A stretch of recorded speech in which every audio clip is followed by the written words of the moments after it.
Hi everyone. Hi guys. Welcome, welcome, welcome. I am Rebecca from ChemKnits and I'm making sure the mute is on all of the computers that are around right here. Um, and today we are going to talk about the ChemKnits Dialogue, the sock blank special that will be starting on the week of February 26th. So in a few weeks, I am going to be doing another sock blank special where every day we will have new pre-planned, pre-filmed videos and also a bunch of live streams at different times of day. So that way you can join in the fun and die along with me and interact with me in real time or realish time. I think there's a bit of a delay when you're watching a live stream. But my hope is that maybe I can convince you guys to give some dyeing a try. And so we're going to have a theme for this week, and the theme is sock blanks. So I want to just check. Oh, there's an echo. Uh-oh. That could be because of the room I'm in. Is the echo really, really bad? I can't really listen to the sound without creating some weird feedback loop, but maybe I'll try. So I want to just check. Oh, there's an echo. Yeah, I think that I think that the echo that you're hearing is a result of the fact that I'm in my front hall, and potentially I think that the microphone on my webcam is a little better than on my phone, and so it might be picking up a little more of the sound.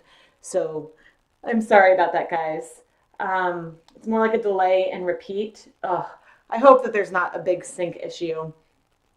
Anyway, I hope that this goes smoothly. But I'm going to start off by giving you guys some information about the sock blank special and the knit picks, and the ChemKnits dialogue, and then talk about different kinds of blanks, the materials that you might need to dye along at home, and then I'll answer some questions and open up this box that just arrived literally right before starting the stream.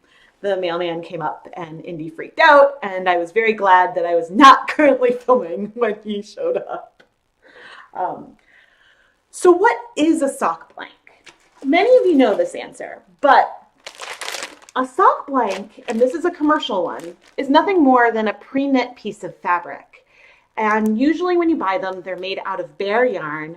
And the purpose is so that it's a blank piece of knitting that you can use like a canvas for your dyeing. So you could draw a picture, write a poem, make stripes, dip dye, whatever you want to make a long gradient, an asymmetric pattern. But one of the nice things about this is these sock blanks from Knit Picks and some of the other sources that I've linked to in the blog post, a lot of them come with double knit blanks. And I'll take this out of the package. So a double knit sock blank is one that is created using 2 strands of yarn together at the same time. Let's see if you can kind of see.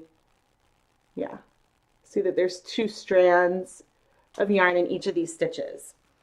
And so so in this Knit Picks one, it's 2 50-gram skeins of Stroll fingering weight yarn, a superwash wool nylon blend yarn. And since they're knit together, when you dye this, however you dye it, in whatever crazy pattern or even simple gradient, you will end up with 2 identical skeins of yarn. So that way, if you want to make socks, you can get identical socks, no matter how crazy you are to dye the yarn or how wild of a pattern. And if it was a single knit blank, you would get a really, really cool yarn. It would just be unique, and you wouldn't be able to get 2 identical socks or mittens or something. So there are benefits for using double knit and single knit blanks, and it really depends on what you want to make out of it. But I really, really enjoy these commercial Knit Picks blanks. I think that they unravel really, really easily. There's some live streams where I've shown the unraveling of them, and these are knit flat. So the yarns kind of go back and forth. So when you're dyeing through, well, basically 2 layers of yarn, maybe 4 if you consider kind of the way that it's laid out. but you can get some really, really, really fun patterns, and this yarn dyes beautifully. But you aren't limited to the commercial sock blanks. I have a link, my affiliate link in the description. So I love dyeing these commercial blanks. You know, it's a nice flat piece. It fits great on my counter. You know, the sizing is really great. But they are, when you're buying them full price, they're $19.99 each. And given that I think a skein of scroll fingering is now about $8, you know, that's a markup because of the cost of, you know, making the blank. So you aren't limited to blanks that you can buy. And on the ChemKnits website, a link that's in this description, I have some other sources besides Knit Picks where you can buy commercially wound blanks. But you can also make your own blanks. I like to use this Crank Singer knitting machine, and there's a link, an Amazon link to it in the description. And I use this to crank out my own blanks. And I can do either single-stranded blanks out of worsted weight or thinner yarn, or I can even do double-stranded blanks of whatever yarn base I want. So the benefit of using this is that even if you want a double-stranded blank, so here's a homemade fingering weight double-stranded blank that I made on the knitting machine. And, you know, it's knit in the round, so it's a bit thinner and a lot longer than the, oops, focus. Focus, camera. Hello, okay. So it's a tube, which is a lot longer than the commercial blank. But I made this one out of Knit Picks Imagination yarn, which is a alpaca wool nylon blend. And this is a blend that you wouldn't be able to find in a commercial blank because most of them use a superwash wool nylon blend very similar to Stroll. And so, you know, it's something that you can keep in mind. So if you're going to make your own blank, you know, use whatever fiber type you want. You could use a wool acrylic blend if you wanted to. It's just got to be something that will work on your homemade machine. I have made 2 different double-stranded blanks out of thicker yarns, and I do not recommend using the Singer machine for this. I did a double-stranded Wool of the Andes blank here, and I also did a double-stranded DK weight swish DK that I have right here, and both of them were a little hard on the machine. You could really feel the machine kind of struggling, and I worried that the gears might strip and it could break the machine. So you're welcome to try. I mean, I successfully made the blanks and the machine is still working. It's just, it struggled and it was a lot more frustrating. Whereas making a single-stranded worsted weight blank, like one of these, was a lot simpler. Now, you'll notice all of these homemade blanks I'm showing you, I've made in the round. With these knitting machines, you can technically make flat pieces. And I started to film a video of me making a flat blank on this machine. And I got a couple rows in and said, nope, nope, nope. And I took it off. I might show, I mean, I think that the video is not as exciting. I think that the nope, nope, nope might have been internal. I mean, I did film it, so maybe I'll put that up there as a, yeah, this is why I didn't like to do it. But I found that in the flat mode, you kind of crank one way and then you crank in the other direction. And I found that my machine would get stuck in going the opposite direction. And so it made it harder to tell, like if I was at the end, and it was harder to tell when I should push it and when I shouldn't. And the machine just wasn't happy and it wasn't fun. So therefore I decided to just make the blanks in the round. Now, you are also not limited to using bare yarns when you're making your own blanks. I think that I might have a short video coming out on this, but I made a blank out of this is some Stroll fingering weight yarn, and I used 2 50-gram balls of Stroll in the color ash. So this is a deep sort of medium gray that I thought we could over dye and get some really cool effects starting with a darker yarn. So if you have a color that's on sale and a yarn that you don't love and can't decide what to do with it, you could turn it into a blank. You are not limited to cream or white colored yarns when you're making your own blank, especially when you're making your own blank, because you can do, you know, it gives you way, way more possibilities than the commercial blanks. Now, I happen to personally prefer the wider flat blank a bit because I think that it's a little easier. You can sometimes see that the die will you'll get more dye on the top than the bottom, which gives it some really nice effects. But since it's not quite as long as the homemade blanks, I prefer it. But I do, in the sock blank special dye along, I will be dyeing a mixture of commercial blanks and homemade blanks. So that way, you know, you can really see that you can get really, really stunning effects using blanks that you've made yourself at home. I know some of you have some flatbed knitting machines like the Ultimate Sweater machine. And so those, I think you could totally make a great flat blank. I don't have one and I've never used one, but there are, you know, machines that you can use to make your own flat blanks at home. It just depends on how, you know, if the finickiness of it kind of bugs you or not. And I do have videos on the channel of how I make blanks with this machine. In the one that I've shared so far, I used a center pull ball to make a blank, and then I unraveled it in a live stream, and you could see that, you know, it twisted around, the yarns were twisted around each other a lot, which sort of contributed to some difficulty unraveling the blank.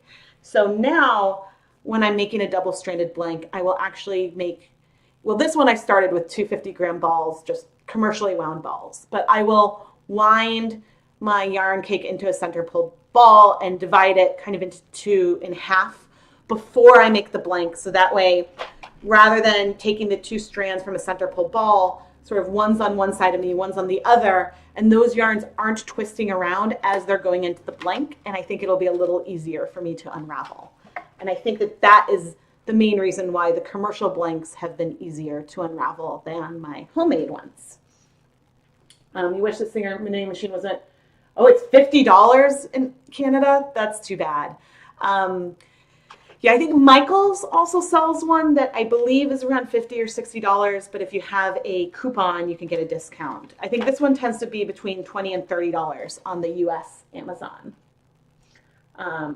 So yeah, I think that that is really like up to you. But if you cannot get a knitting machine and you don't want to order a commercial sock blank, although please order some commercial sock blanks, that helps support me. My link is in the description. But if you don't want to do that, there are other ways you can make a blank for dyeing yourself. I know at least one of you is planning on getting some sweaters, some used sweaters, and using those as blanks, because some sweaters, in the way that they're knit, you can unravel and sort of recycle the yarn. So if the sweater is of natural fibers that you could dye in these techniques, then that's a candidate already for dyeing and unraveling. And so that would be pretty fun. But you can also always hand knit a blank. For me, that would take a while, and I don't think I'd want to necessarily do that. But I did create some crochet blanks that I plan to dye. So this one is a Knit Picks Wool of the Andes worsted weight yarn. I think it's about 40 double crochet stitches back and forth until, you know, we've got like half a row up here because I ran out of yarn. But you can see the little loop at the end because I did not cut it yet. This one will probably be a little bit of a pain to unravel because I did use a center pull ball versus two separate balls of yarn. But I mean, just looking at this blank and how thick the DC rounds are, I think that there's so many ways that you could dye this that would be really cool. It would be really fun to do stripes and sort of stop in the middle of one of these DC rounds. It would be really fun to dip dye and see how the way that the stitches are twisted around each other in the double crochet stitch, how that contributes to speckling or like a depth of color on the yarn.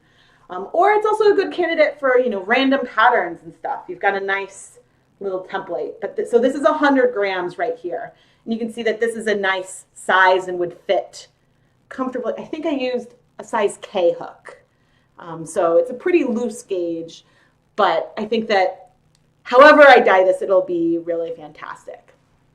Now, I have to crochet my own blanks, but Yeah, yes, I'm seeing these crochet questions. So yes, I am going to use this. Now, there's a reason why I did a double-stranded worsted weight crochet blank. I think that this still took me, I mean, it was very easy. I made this, and I'll show you another one, 2 blanks in a day. But by doing the double-stranded worsted weight blank, I was really only crocheting 110 yards versus, you know, doing a double-stranded crochet, like sock blank would be more like 230 yards. So it would take a couple hours. Whereas I can hand crank a blank in under 30 minutes on this machine. So that's just something to consider. And again, with any crafts and with any hobbies, like it's really up to you how much time you want to put into the preparation for your dyeing. You do not need to go to the effort of making your own blank unless you enjoy it. But I think that, I mean, you're not going to find a commercial blank out there. Maybe you could find some on Etsy that someone made, but, you know, places probably aren't going to sell it because you can't machine make this. So I think that making your own crochet blanks is a way to, I'm just really excited to explore this other method. And I also made one out of bulky yarn. So this yarn is Knit Picks Big O. I've never dyed it before, but it is 50% superwash merino, 50% nylon. So that's a high nylon, much higher nylon percentage than normal. But so here's the blank. I think I only did 35 stitches across, but I used the K hook again. And it's also double crochet up the whole blank. But it's funny because of the way, I think this is like a 2-ply, a really thick 2-ply, so it almost looks very similar in some respects to the double-stranded blank that I did before. So, I mean, this one will be, I think, easier to unravel than this one that might have some twists. But I think during the sock blank special and the dye-along, I plan to do a lot of blank unraveling and live streams, so that way we can chat, talk about techniques, maybe do some troubleshooting and things like that. So those are just some types, you know. So what? I have a lot of different types of homemade blanks that I've just showed you, in addition to the commercial blanks. So, you know, if you are going to be dyeing blanks to sell the yarn or something, and you want to make a lot and sort of go faster, then you probably want to stick with commercial blanks because just of the amount of time going in. But if you want to push your envelope to experiment with adding color to yarn, then, you know, there's nothing to stop you when it comes to how you can create your blank. You could make a 4-stranded blank if you really wanted to. I mean, there's lots of things that you could do. It's really just, you know, what you want to put the effort in. You have a ton of yarn to dye. Awesome, awesome. Okay, so now I want to talk a little bit, that I've told you a little bit about what a sock blank is. And even though I'm calling them all sock blanks, even though, you know, this is a bulky blank, not sock yarn, I think that in general I'm calling them sock blanks. What else do you need when it comes to participating in the dye-along? Now, one thing all of these yarns that I've showed today have in common is that they all have some amount of a protein-based fiber. They all have wool. I don't think I have any with silk in them right now, but you want your blanks to have wool, silk, alpaca, something that's a protein-based fiber, because the dyes that we are going to be using in the sock blank special are jacquard acid dyes and food coloring based dyes, like Wilton's food coloring, Kool-Aid, and stuff like that. In the live streams themselves, I might be using more of the food-based dyes, and some of the more pre-filmed videos might have the acid dyes, the commercial acid dyes. But the techniques for using food coloring and commercial acid dyes are very comparable. And so you can easily translate something I'm doing with acid dyes to food coloring and vice versa. It's just the breaking and some of the colors and effects might be slightly different depending on the type of dye that you use. So, you need some kind of protein-based yarn. But you could, I mean, I started dyeing yarn that was 20% wool, 80% acrylic. So there's no reason why you couldn't use something like that for the dye along. You need some food coloring or acid dyes. You need some kind of acid source. So I use in most of my videos white vinegar, but you could use, you can use powdered citric acid to be the dye source to help these dyes bind to the fiber. Or if you can't find citric acid and you don't like the smell of vinegar, you could use Kool-Aid packets, individual Kool-Aid packets, as the source of your citric acid. One packet of Kool-Aid is sufficient for dyeing yarn, so there's no reason why you couldn't make some Kool-Aid, pre-soak your yarn in the Kool-Aid. It might take up some color, but then over dye it with whatever other technique you want. You will need a heat source for your yarn dyeing. I frequently will use the microwave and the stovetop when it comes to heating the yarns. On the stovetop, I will either kettle dye my yarn, so it'll be covered in water, or I will steam it in a steamer basket. Whereas in the microwave, I'll usually cover the yarn with plastic wrap and then steam it in the microwave. When I'm using food coloring, I will use my same pots I cook with, and I'll use my microwave. When I'm using commercial acid dyes, I have a dedicated set of dye equipment, from tongs, spoons, pot. Everything is dedicated for non-food dyes. And as my personal preference, I do not use my microwave with commercial acid dyes, but I will use my stovetop. Making a dye solution from Kool-Aid or food coloring and you have some left over, do you need to refrigerate it? I think it depends. I mean, you're not going to be eating it, so it's not too problematic not to. I usually don't bother refrigerating it, but I'm also usually use up my leftover dye within a couple days. So, I just kind of usually put it in a covered container and leave it for a few days until I'm able to use it.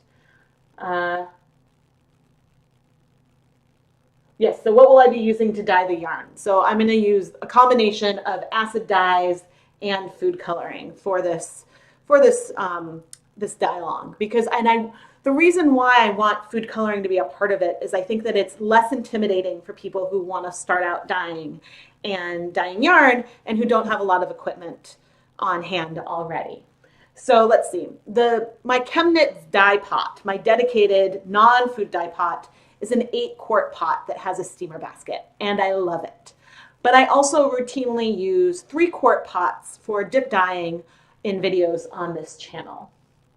So if you're going to be microwaving, then you want to have microwave-safe plates or bowls or something to put the yarn in the microwave. It's also handy, but not necessary, to have like measuring spoons and stuff like that, maybe a slotted spoon or tongs to help press the yarn into a pot or remove it out of the pot. But a lot of these are sort of dependent on the technique you want to use to apply the dye to your yarn. And in maybe a week or so, I'm going to release more of a detailed schedule about, what live streams I'm going to do on what day. And I'll talk in that, I will list the specific equipment I will use for a specific project. So I already mentioned plastic wrap. It's also handy if you're going to use a steamer basket, because you can wind up your yarn into a jelly roll. So kind of like this, but with plastic wrap in between it. So that way your dye doesn't leak from one section to the next. And other tools that can come in handy are things like, sometimes I like to use squeeze bottles or foam brushes to apply dye to fiber if I'm hand painting. Or even, little syringes that, if you have kids, you get a ton of little syringes with like kid medicines. So those can come in really handy for dyeing. Sometimes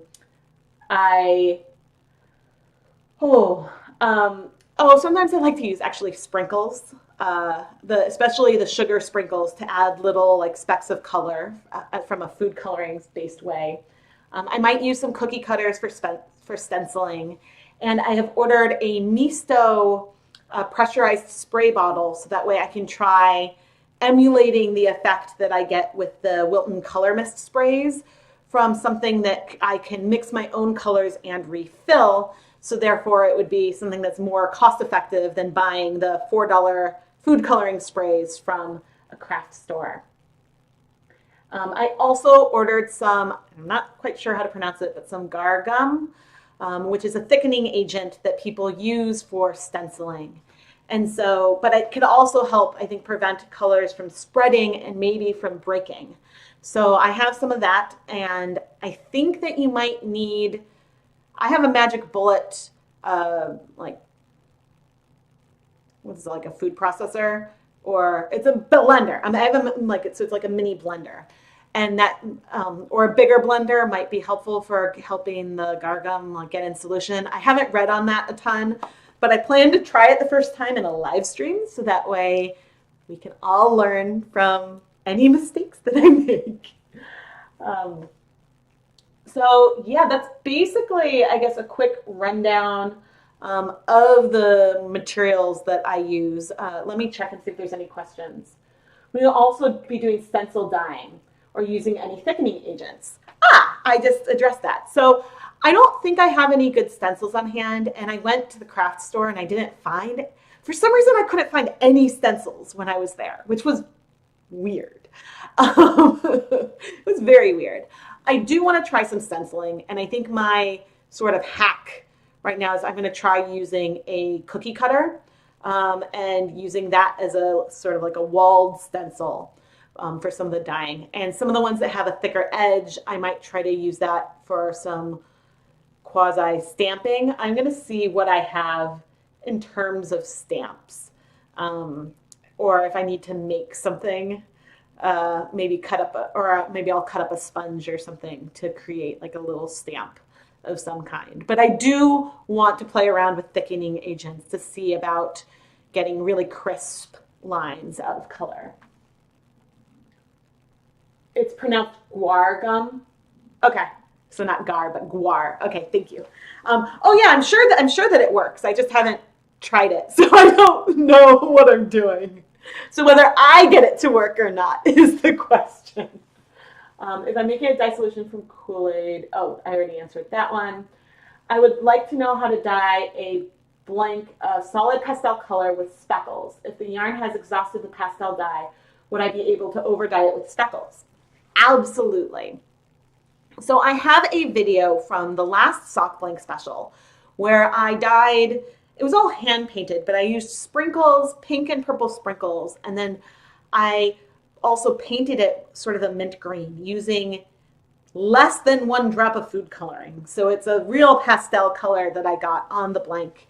And then I added the sprinkles on top of it. And the sprinkles, the color from the sprinkles was actually pretty intense.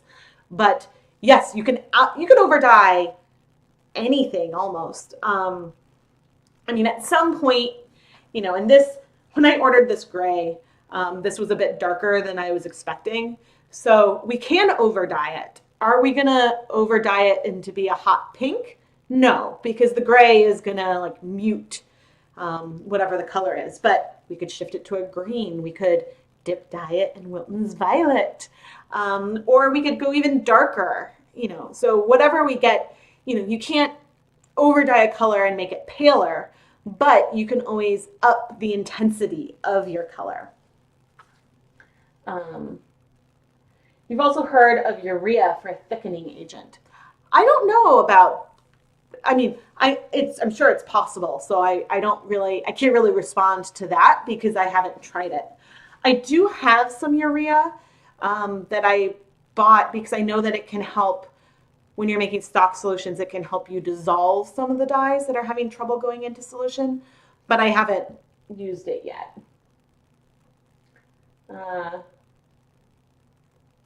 Yeah, so I'm just really, really excited to dye all of these blanks.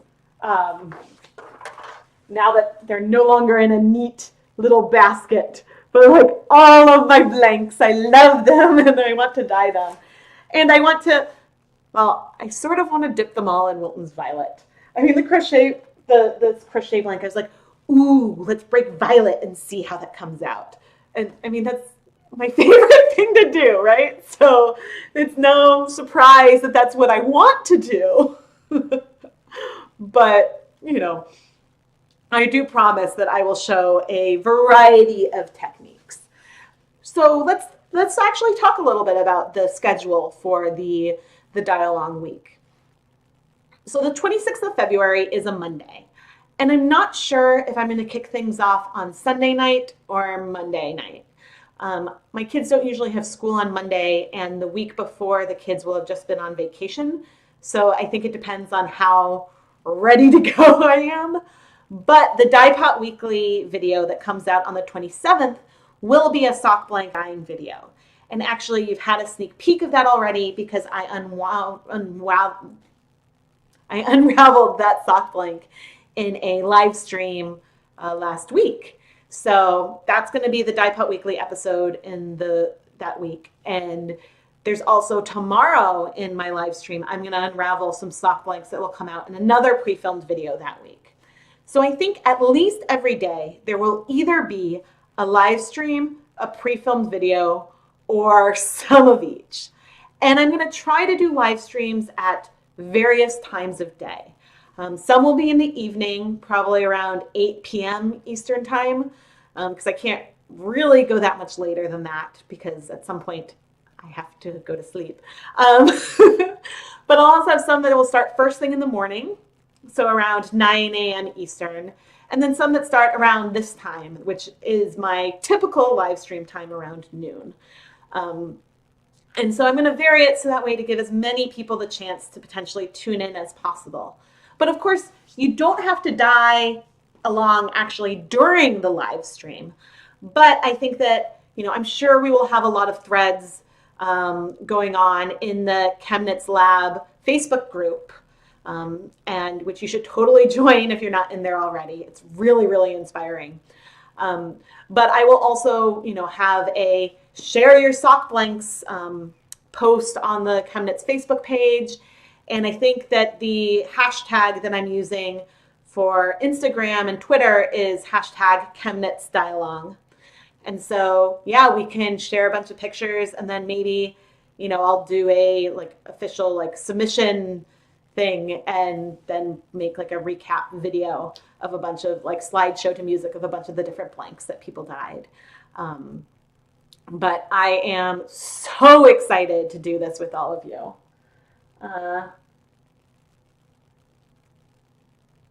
Urea will help thin out old dye stocks that get thick from age. So then I wonder if it would also work as a thick. I'll have to look up and look into a little more about urea. But yeah, I'm excited, and it's funny. I'm really enjoying playing with Jacquard acid dyes, and the very first video of me using that is going to come out on Friday when I make my stock solutions. When I release the video of me making the stock solutions. I've already made the stock solutions, and really, like, it, for being new working with it, it feels very familiar. The one thing that is different is with food coloring, I have a sense like, oh, you know, do I want to use 30 drops or 100 drops for this much yarn? You know, I have a sense of like a ballpark of, you know, a forkful, how much dye I want for a given project. But with the acid dyes, I'm still sort of fumbling my way through, and in terms of how much dye to get the intensity of color I want. And it's, what's different about it is that at a 1% solution, it's just different because the gray, you know, with the same weight of like silver gray versus black, one of them you get the intense black and the other one you get like a nice medium gray. And so the way that the weight, you know, whereas red food colorings are usually way more potent than yellow, because if you want to get a true red versus a pink, you need a lot more color. And so I know that some of that is the same with the acid dyes, but I just haven't, I don't have my like feel for it quite perfectly yet. But once I have the dyes and I'm painting or dip dyeing or whatever it is I'm doing, those techniques work almost exactly like what I've been doing with food coloring. I mean, the way that the acid dyes bind to the yarn is identical. It's just food coloring has been approved for eating and commercial dyes have not. But, you know, they exhaust quickly. They go faster on the superwash yarns versus non-superwash yarns. So a lot of these things that we've observed with all these food coloring experiments still hold true with the acid dyes. So, you know, if you're going to be making the leap, or if you want to do some of these techniques I'm doing with acid dyes, a lot of the things will hold true. So I'm really excited. With acid dyes, you found that less dye is more. Start with small amounts. You can always go darker, but you can't go lighter. Yeah, I've also found that the acid dyes, actually the color changes a bit as you heat it, and that, like, especially with the blue I'm using, it felt pretty pale, but then it like got amplified once I applied the steam to it. So it was like it was heat activated or something.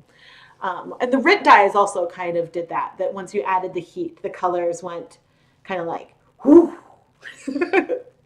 And so that was pretty fun. But I think that right now I am going to take a really, really short break, and then we are going to open up this box. So some of you might go to a brief commercial break, but yeah, then I will be back and unbox this new Knit Picks order.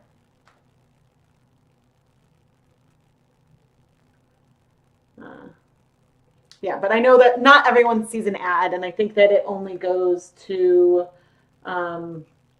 people in the US. So, yeah. But I'm going to take a little sip of my beverage. Yeah, but I don't even know. I mean, maybe on some of these days I might do 2 live streams. I'm really going to try to push and see how much I can do during the sock blank special. But yeah, I think it'll be a lot of fun, and I cannot wait. I considered waiting to unravel the yarns that I'm going to unravel tomorrow until the sock blank special week, but I decided that I wanted to show the finished yarns in the end of that video versus having a lot of unraveling, you know, in separate videos as well. And so, plus I just really wanted to see what they looked like. All right. So, some of you know what is in this box. And I'm still, you know, just because some people might still be coming back.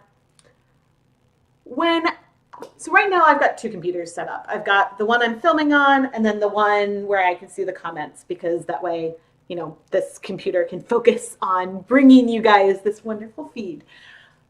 But what I see on this camera and on the computer is like a nice balanced, like my black and white shirt, I've got crisp black and white lines, and the colors feel muddier on the stream itself. And I'm not sure why that is. And so I really need to have someone, oh, Indy, I really need to have someone working the controls as I'm doing this to try to figure out settings that'll make it better. I see a question in the comments, which I'm not going to read, about what could be in this box. But I recently, oh, Indy, it's okay, honey. It's probably just the mail truck again.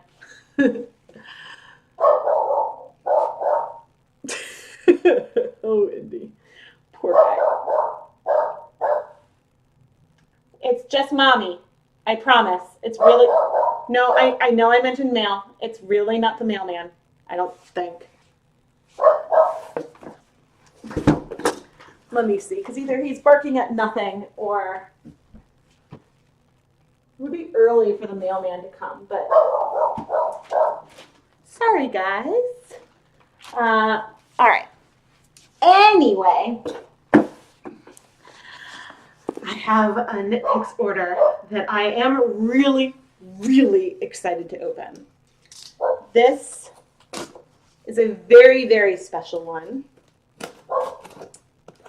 and is something that it took a lot of coaxing myself to go and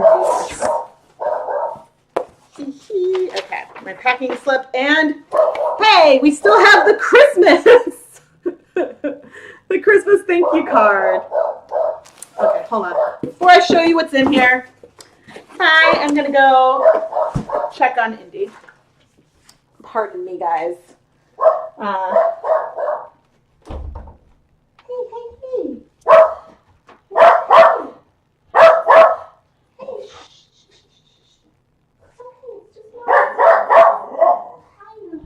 I don't know who's out there. Can you move down? I know.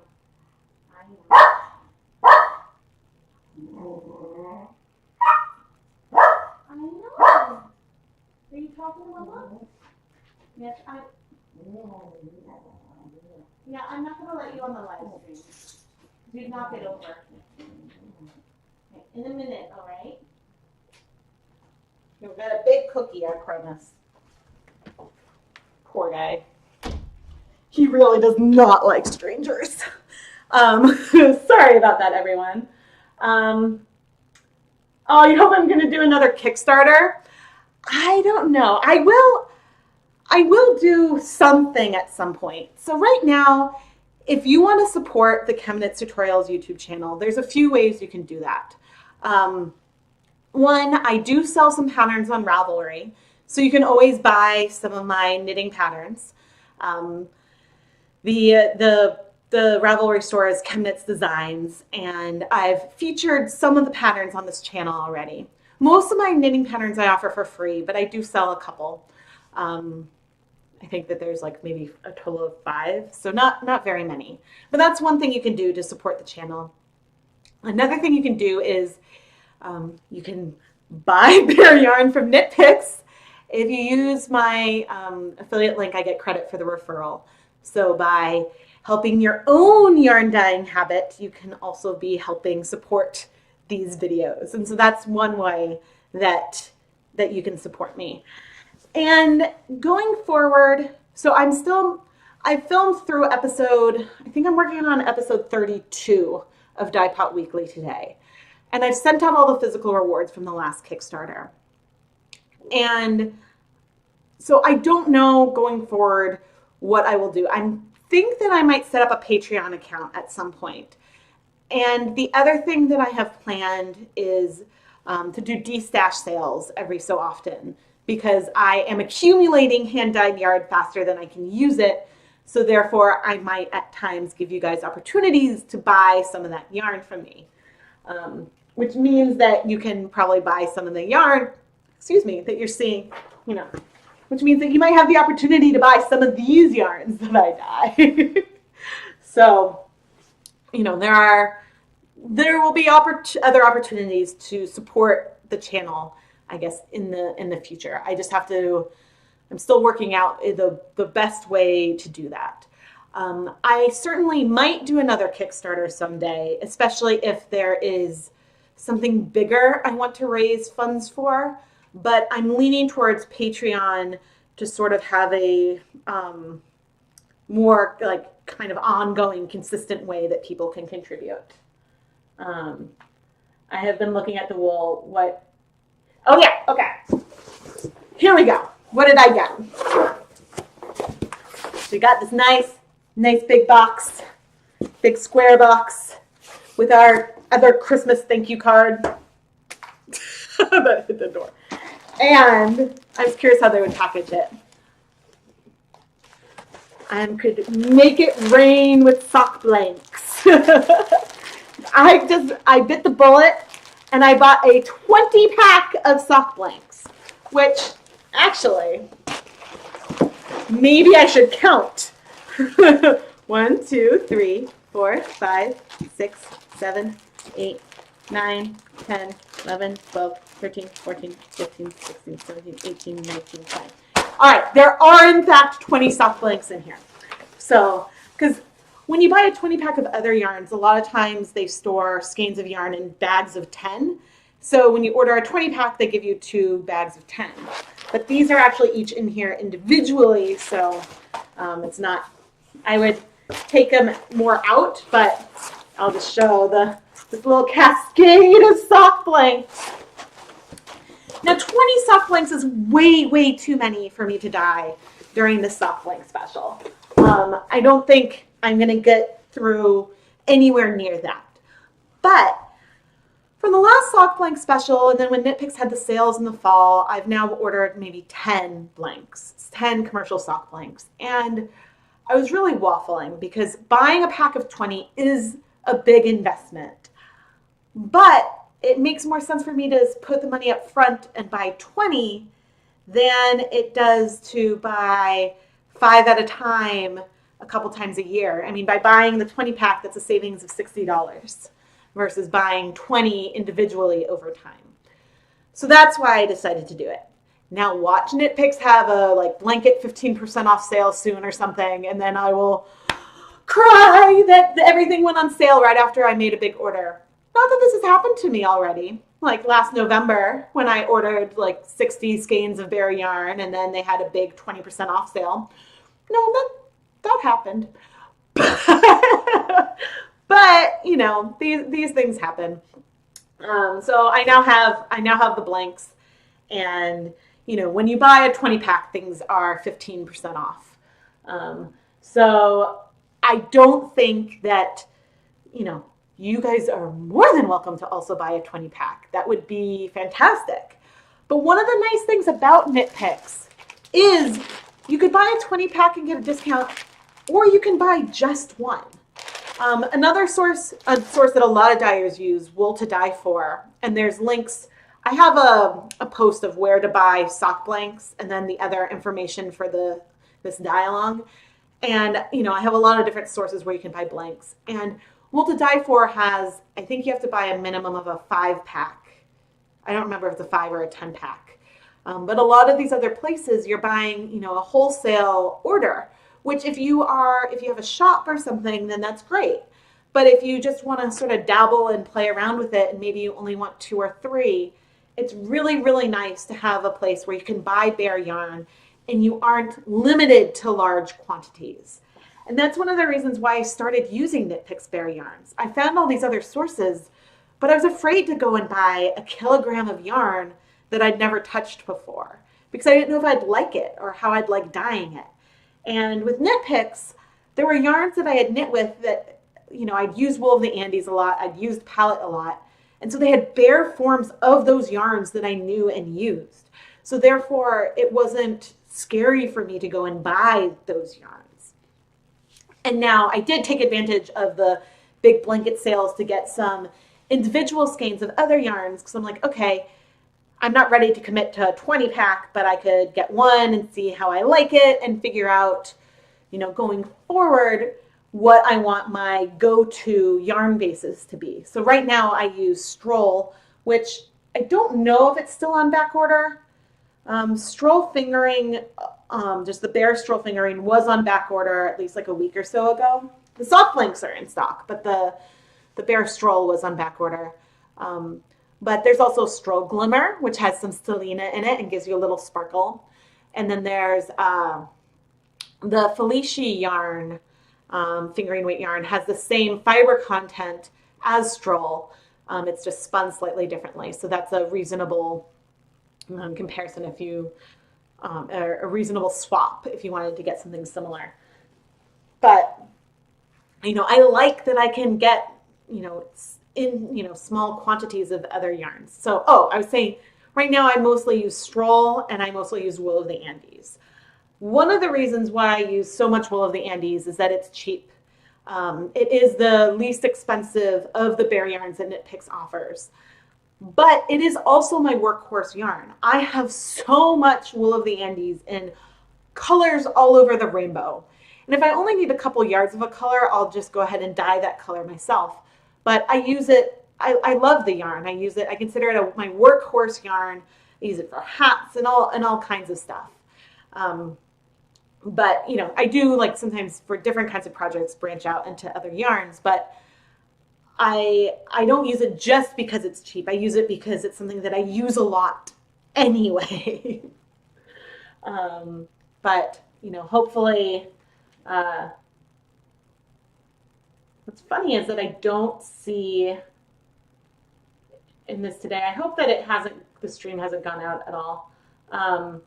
When I don't see, I can't see the number of views or anything from the way that I have this set up right now, which is kind of, so I don't know how many of you are watching, but I'm so glad that you tuned in and that my 20 pack of sock blanks arrived just before the stream started. I mean, there was one time I was doing an unboxing and literally a package arrived while I was doing the live stream, which was not planned. That one was pretty exciting.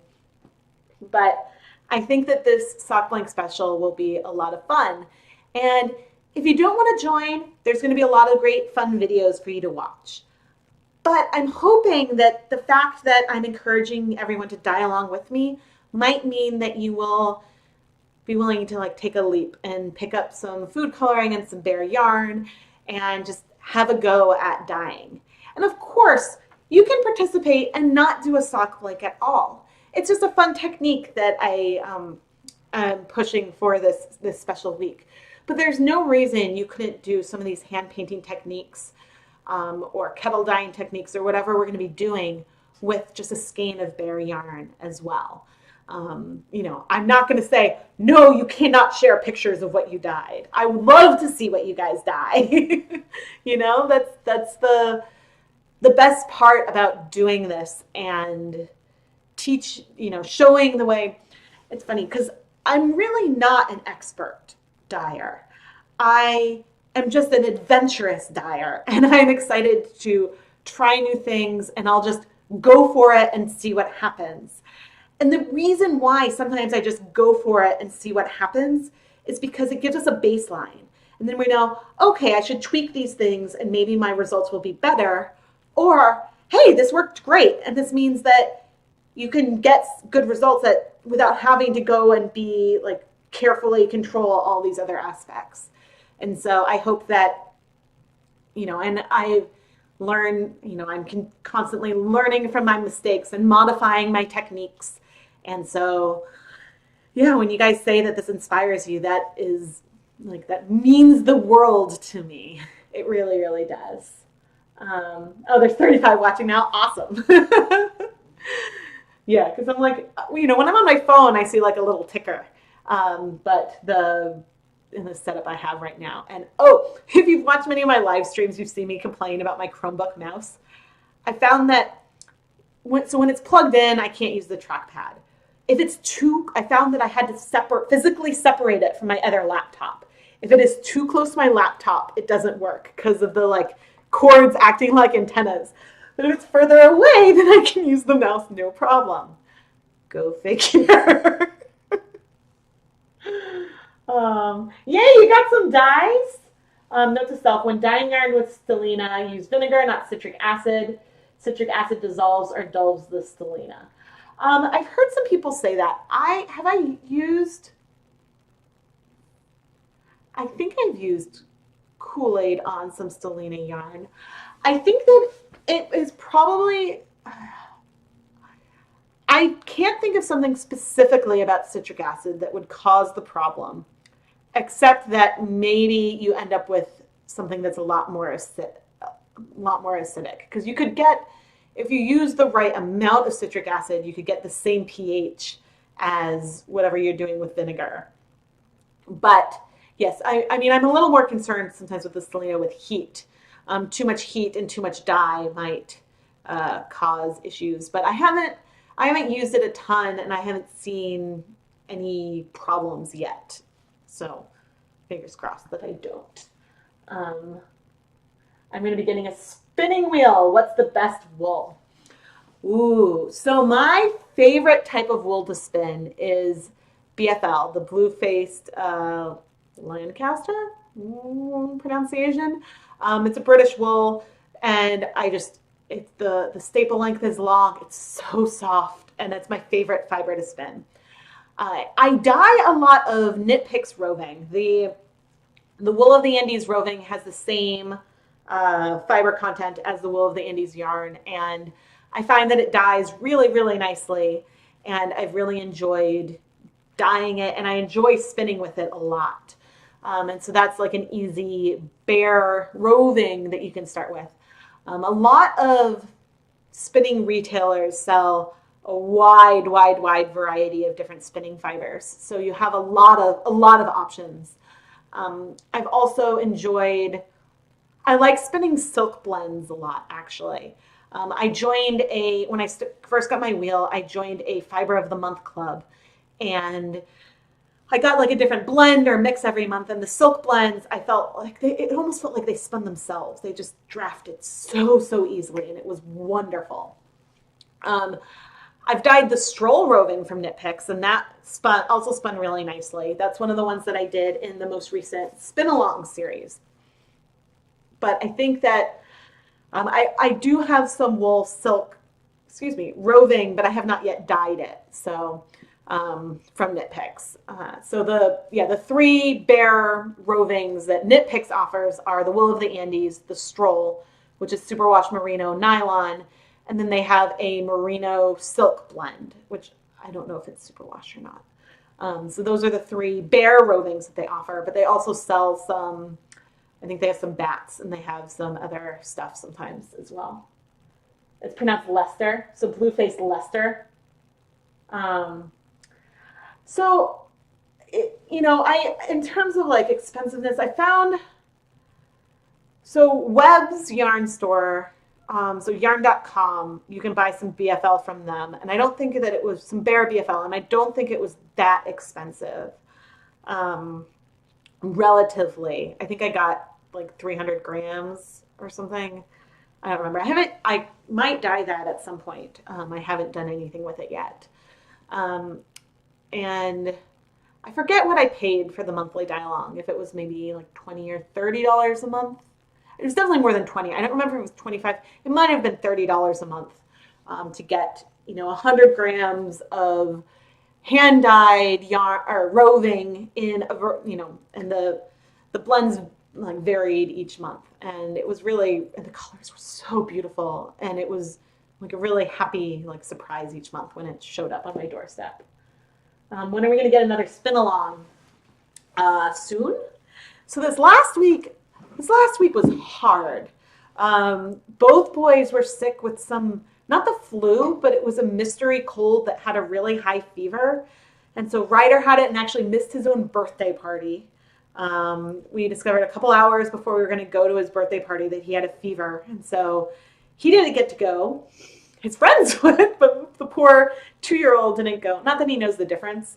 I actually was going to have a backup cake because I didn't know quite how many grown-ups would show up at the party. So I kept his like real birthday cake at home for him, and then I wrote "Get Well, Ryder" on the backup cake. But so they were both sick this week, and now we have 4 infected ears in the house now. But thankfully, ear infections are not contagious, so therefore the boys can go to school. And hopefully those resolve and they start feeling better. But yeah, that has thrown, I was supposed to have a week. I was going to take a week with minimal yarn dyeing and clean the house, put away Christmas decorations, and just kind of get things back in order because I just finished shipping the Kickstarter physical rewards. And of course, right, they get sick. So they're home all week, and we had to cancel our Super Bowl party, and we were going to have a lab party for Keith's group. And so there was a lot of stuff that was canceled. So this is why I'm making sure to have a lot of pre-filmed videos for the Sock Blank special, because things might have to be shifted from the daytime to the evening if the kids end up sick again. But hopefully we're done with that and that they don't get anything else. And yikes. So when is the next spin along going to be? I'm not sure.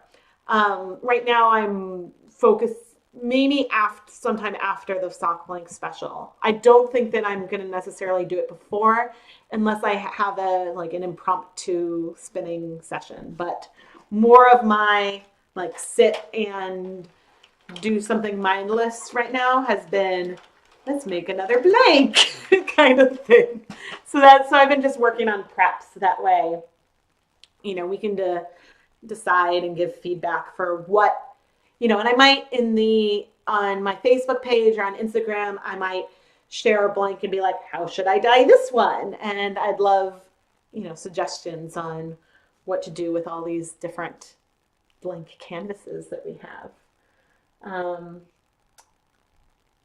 Ooh, yes. Okay, so I love, actually, since I'll just move this over so that way I'm not looking way off camera.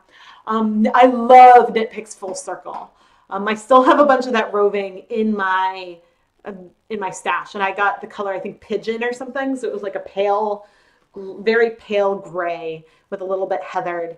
And oh, I loved it. But you know, it was a limited edition fiber. It was something that they use with recycled. They haven't done one in a limited edition yarn in a while, but sometimes they would have just like a limited run of something and decide not to make it a full line that they would keep up. But yeah, I have a lot of full circle roving. And so that's a Peruvian Highland wool and merino blend. Bare roving I bought was gloss. Feedback on it was an easy wool to spin. Yeah, that's the merino silk blend. Yeah, no, they had in some of the sales last fall, they had some really good markdowns. Like when in December, Bare Yarn was 20% off, but they also still had a couple of them extra discounted. And so I got Imagination and Galileo for like $4 a skein or something. So they were like really discounted, and that was really exciting. Ooh, you got espresso. That would be a really fun color to dye. They had a charcoal gray full circle roving, and I over dyed that with red. And you can tell if you look at the undyed versus dyed that the color changed. But you know, over dyeing a charcoal gray, like, you know, when I was adding the dye to the roving, I was like, there's a video of it. I'm like, I cannot tell where it's just wet and where I've added dye at all. So yeah, that was something that something to consider. But I'm really excited to over dye this one. It's still a dark gray, but I think that, you know, adding some purples or some reds to it will really make it shine. Yeah, so that's why, I mean, you can always test, especially with roving. Take a little bit out and do some tests with it if you're not sure if it would over dye. But yeah, I think that, you know, I think that this whole project will be fun. And I think I'm more really excited to see what all of you guys come up with. And oh, I think so one of the, like, I think I'm kind of called one of the live streams like stripes and more stripes, and we'll do like because when I did on the commercial blank in the last soft blank special, I did a striped one, but I didn't get to unravel it myself, and I really wanted to. So I want to do one of those again where I will hand paint stripes onto a commercial blank. But then also maybe we'll do one like diagonal or vertical stripes, and we'll talk, you know, we'll just play around and do a lot of fun stuff. And you know, one, I'm going to focus on using thickeners, and we'll try some stenciling and stamping if I can get the things that I think will work for that well. I wish I had some like big stamps. I mean, maybe I don't really want to make a potato stamp, but maybe that's what I'll need to do. If I can't find something suitable at my craft store. And oh, I need this. This is my packing slip for my files. But oh, I'm so excited with the crochet blanks.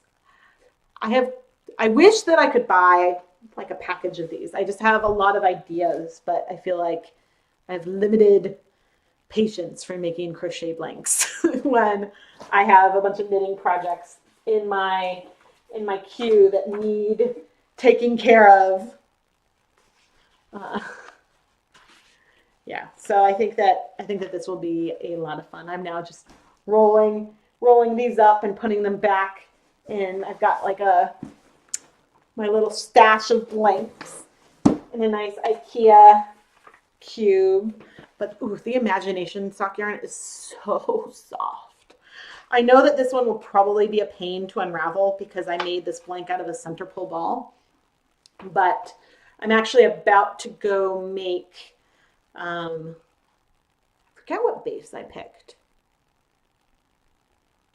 There's another fingering weight one that I'm planning to make a double-stranded blank, I think. And I'm totally blanking on what it was that I picked out. But I'm going to wind it into two 50-gram center pull balls first. I came late. What time on February 26th will you start the sock blank special? So it's on a Monday, so I don't know if I will do, there's a potential I might do some kind of kickoff, like, hey, this is the schedule for the week live stream on the Sunday evening, so on the 25th. But I wouldn't be doing any dyeing that evening. I might just be winding a sock blank or something. And then on the Monday, you're in Eastern time. So I'm on Eastern time too. So everything that I schedule will be on Eastern time. And I'm working on the schedule more now, but I will release it in a couple weeks. I'll have a post where I give a more detailed schedule. But I think that on the Monday, a live stream would probably happen in the evening because on Mondays I usually have the kids usually go to school Tuesday, Wednesday, Friday. So those are the days that I can do daytime live streams versus evening ones. So I haven't decided if I'm either going to kick things off with like hey, this is the week either on Sunday night or Monday night, depending on how the vacation week goes and when I'm ready, have things ready to go. And then there'll be new videos all week and potentially into the weekend, like after that. We'll see how far we keep things going. If you can use a clear contact paper stencil, like stick it on the blank. Yeah, I mean, so most of the stenciling I've done in recent time, I've done like freezer paper stencils.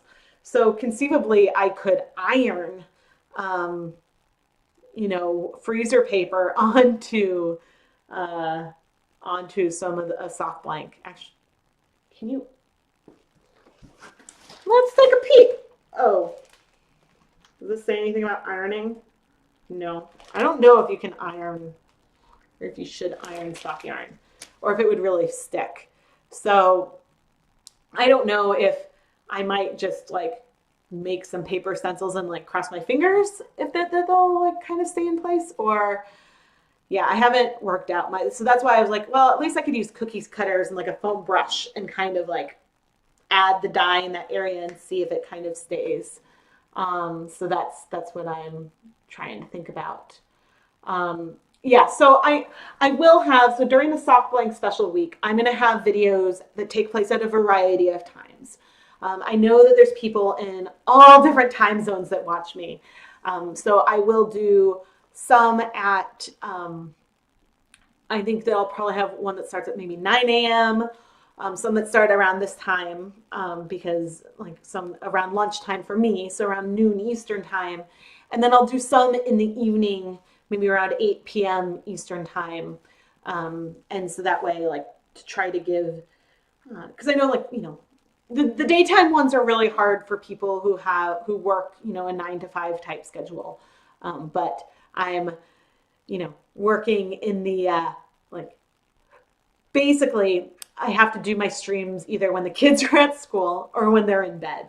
So that's what those are my limitations when it comes to scheduling. But hopefully, I guess hopefully that this helped you guys figure out like a little bit about what to expect and maybe gave you some inspiration for making your own blanks. I've got some reviews. Like these crank knitting machines do not have good reviews on Amazon because I think that if you are going to buy one to knit with, you probably won't be very happy with the results. But to knit something with these that you plan to unravel works great. So yeah. So I think that, it's worth trying. But if you don't want to make your own blanks, what did I do? Blank down, blank down. Yeah, I don't know where I'd put it. But if you don't want to make your own blanks, you can certainly pick up some of these stroll blanks from Knit Picks. I have the affiliate link in the description, so you could, pick a couple up if you wanted to give it a try, or you can always hand knit them. There are some on Etsy and stuff as well, and I think that this will just be a lot of fun. So thank you so much for joining me today. I'm Rebecca from ChemKnits, and if you have just found me because of this stream, make sure you subscribe to the ChemKnits Tutorials YouTube channel so that way you can be notified when I release new videos and do live streams. If you want, you can even turn on, there's a way to turn on notifications so you'll get, like your phone will buzz or something when I do a live stream. And I also highly recommend that you check out the ChemKnits Lab group on Facebook, because there, there's not just me sharing my dyeing projects, but a lot of you are sharing your dyeing projects there. And so it's just like another layer of inspiration, and it's a lot of fun. So thank you guys so much for watching. And, oh, see, I moved this over too far. Thank you so much for watching. And, assuming we do not have a snow day tomorrow, I will be live tomorrow morning early to unravel some snow-dyed sock blanks. So I hope to see you there. Have a great day, everyone. Bye-bye.